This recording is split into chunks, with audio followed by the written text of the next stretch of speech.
मैं Vikram sir PDS के इस ऑनलाइन ग्रुप में आपका स्वागत करता हूं। प्यारे विद्यार्थियों, इसके पहले हम लोगों ने वैद्युत स्थितिज ऊर्जा तक की चर्चा किया था।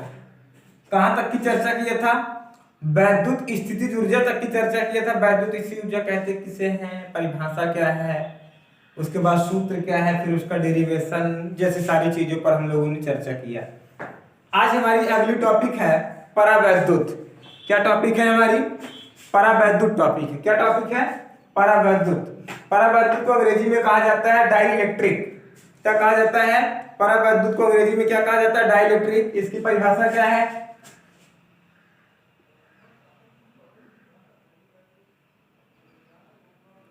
परावैद्युत वेग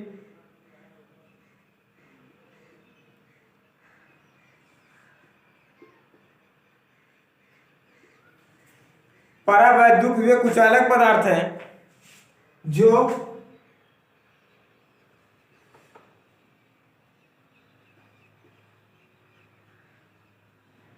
धारा का प्रवाह किए बिना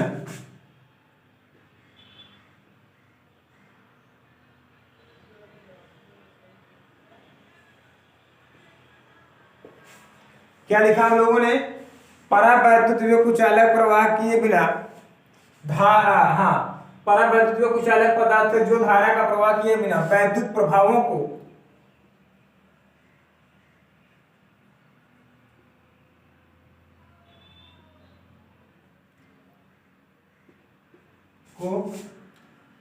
स्थानांतरित कर देते हैं।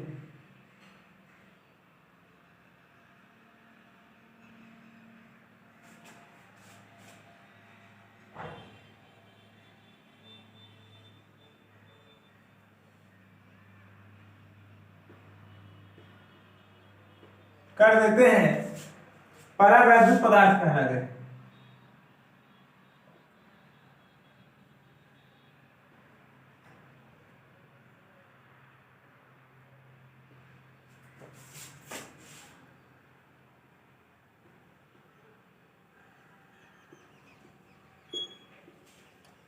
कुल मिला के आप इसे सीधे शब्दों में समझिए कि यहाँ पर वैद्युत धारा के प्रवाह की कोई आवश्यकता नहीं होती है।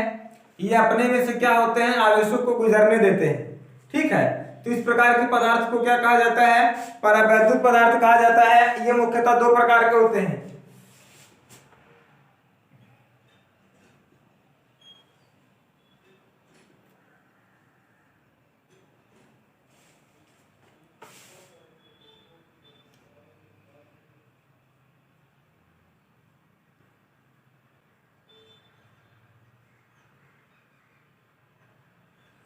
पहला होता है ध्रुवीय परावैद्युत,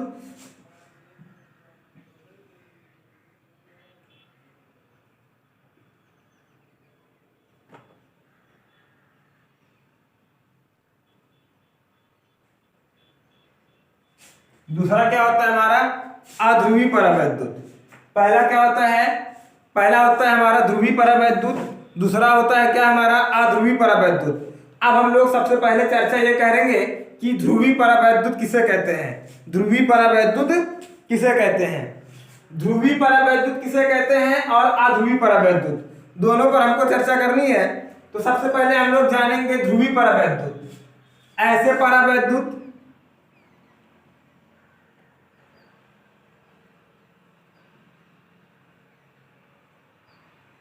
जिसमें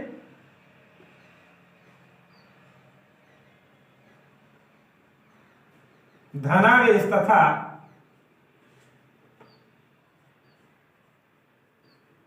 ऋणावेश की संख्या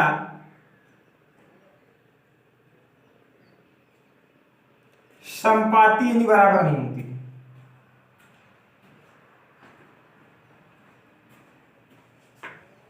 ऐसे परावैद्युत जिसमें धनावेश तथा ऋणावेश की संख्या क्या होती है? समपाती नहीं होती है, यानी बराबर नहीं होती है। ठीक है,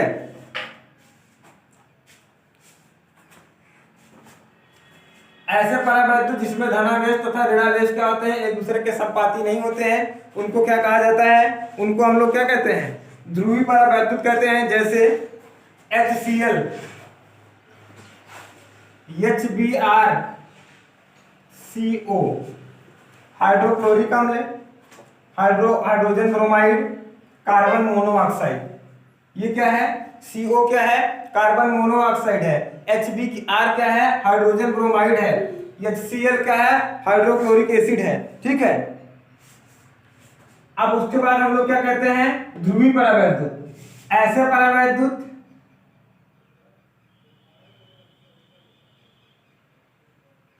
क्या लिखा हमने? ऐसे परावैद्युत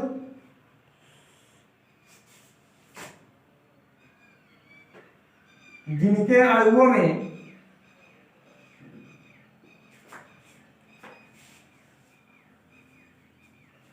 अणु धनावेश तथा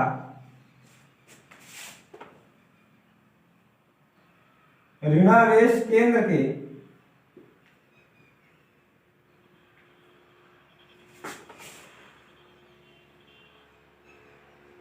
संपाती होते हैं। ऐसे परावैद्युत जिनके अणु धनावेश तथा ऋणावेश केंद्र के क्या होते हैं? संपाती होते हैं। या फिर इसको ऐसे लिखें, ऐसे परावैद्युत जिनके अणु में धनावेश तथा ऋणावेश क्या होते हैं? धनावेश तथा ऋणावेश के केंद्र संपाती होते हैं, वो क्या कहलाते हैं? आध्रुवी कहलाते हैं। कैसे कहलाते हैं? आध्रुवी कहलाते हैं। जैसे N2 हमारा क्या है? नाइट्रोजन है। O2 ऑक्सीजन, H2 हाइड्रोजन, उसके बाद CO2। ठीक है। ऐसे परावैद्युत जिसमें धनावेश तथा ऋणावेश क्या होते हैं? संपाती। या इसी के हिसाब से इसको हम लिख लेते हैं, ऋणावेश के केंद्र संपाती नहीं होते हैं। अब इससे क्या होगा कि आपको याद करने में आसानी हो जाएगी। ऐसे परावैद्युत जिनमें धनावेश तथा ऋणावेश के केंद्र संपाती नहीं होते क्या कहलाते हैं? ध्रुवीय परावैद्युत कहलाते हैं। जैसे HCl, HBr, उसके बाद कार्बन मोनोऑक्साइड। अध्रुवीय में क्या होता है? ऐसे परावैद्युत जिनके अणु धनावेश तथा ऋणावेश के केंद्र के क्या होते हैं? संपाती होते हैं। वो क्या कहलाते हैं हमारे? वो क्या कहलाते हैं? अध्रुवीय। जैसे नाइट्रोजन है, ऑक्सीजन है, हाइड्रोजन है, कार्बन डाइऑक्साइड है। आइए अगली चर्चा हम लोग करते हैं परावैद्युत सामर्थ्य पर।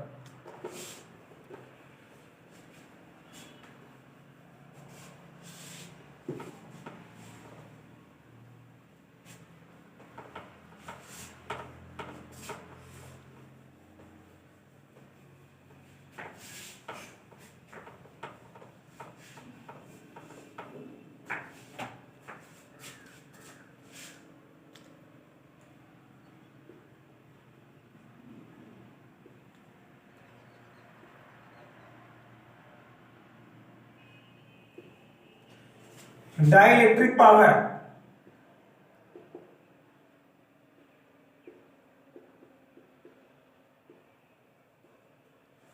या फिर इसको आप डाइलेक्ट्रिक कैपेसिटी भी कह सकते हैं। ठीक। या डाइलेक्ट्रिक स्ट्रेंथ भी कह सकते हैं, मर्जी आपकी।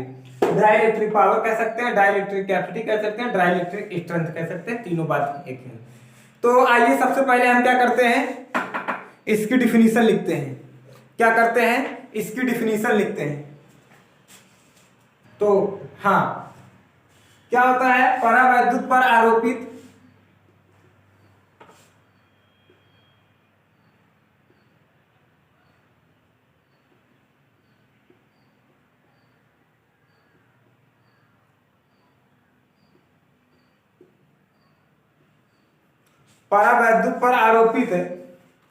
वैद्युत क्षेत्र की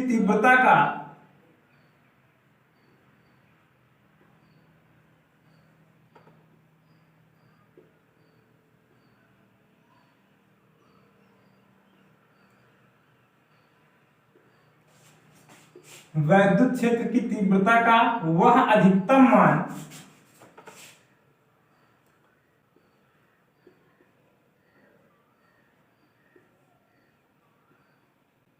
जिसे परावैद्युत पदार्थ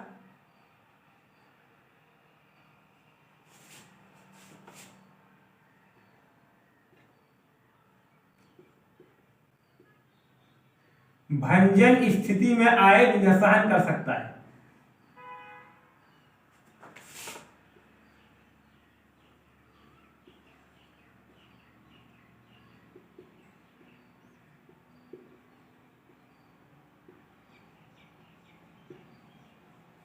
परावैद्युत सामर्थ्य कहलाता है।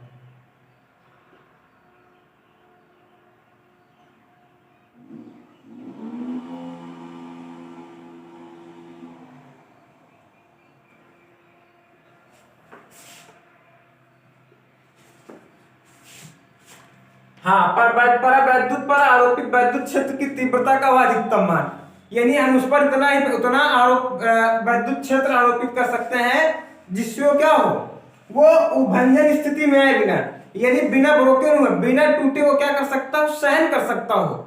ठीक, यानी आपको मिला के हम ये कह सकते हैं कि वैद्युत क्षेत्र की तीव्रता का वह अधिकतम वैल्यू या वह मैक्सिमम वैल्यू जहां तक ये क्या करे, परावैद्युत पदार्थ क्या करे, उसको मतलब उसको सहन कर सके, वो टूटे ना। तो यही जो होता है, यही जो मैक्सिमम वैल्यू होती है, वही वैल्यू क्या कहलाती है, परावैद्युत सामर्थ्य कहलाती है। अगली चर्चा हम लोग करने वाले हैं धारिता पर। किस पर करेंगे, धारिता पर।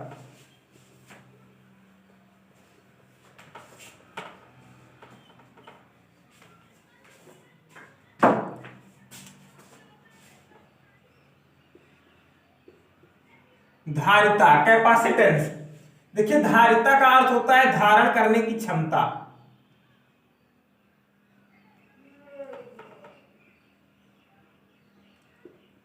धारिता का अर्थ है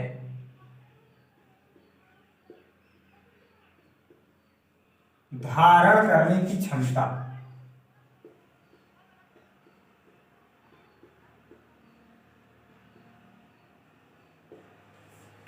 क्या है, धारिता का अर्थ क्या है, धारण करने की क्षमता। अब इसकी परिभाषा क्या होती है, किसी चालक पर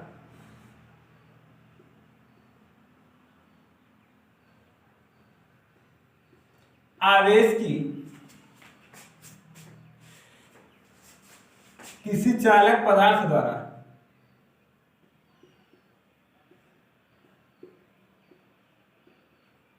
आवेशों के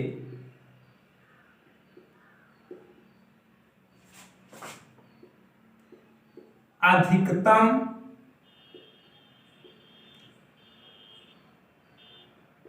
संचय करने की क्षमता को धारिता कहते हैं। इसे C से प्रदर्शित करते हैं।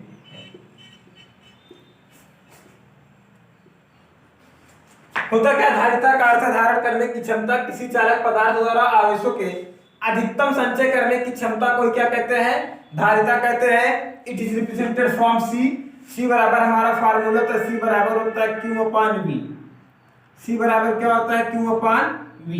इसका मात्रक क्या होता है, मात्रक, Q क्या है, आवेश, आवेश का मात्रक कूलाम प्रति वोल्ट। यह इक्वल होता है किसके, फैराड के। किसके बराबर होता है, इसका मात्रक क्या है, यानी इसका मात्रक क्या हो गया, फैराड हो गया। और रही बात इसकी बीमा की, बीमा इसकी क्या होती है, m की पावर -1 L की पावर -2 T की पावर